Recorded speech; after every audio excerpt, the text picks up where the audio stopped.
সম্মানিত শিক্ষকবৃন্দ, ঈদ মোবারক ও ঈদের শুভেচ্ছা নেবেন।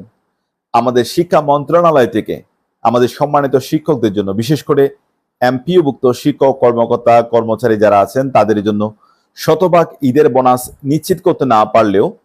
আজ ঈদের দিনে আমাদের সম্মানিত শিক্ষকদের জন্য কোনো গবেষণা ছাড়া একটি চমৎকার উপহার বা বোনাস দিয়েছেন। সেটি হচ্ছে, ইতিমধ্যে হয়তো আপনারা জেনে গেছেন, প্রথম আলো যে পত্রিকাটি আছে সেই পত্রিকার মাধ্যমে বা বিভিন্ন সামাজিক যোগাযোগের মাধ্যমে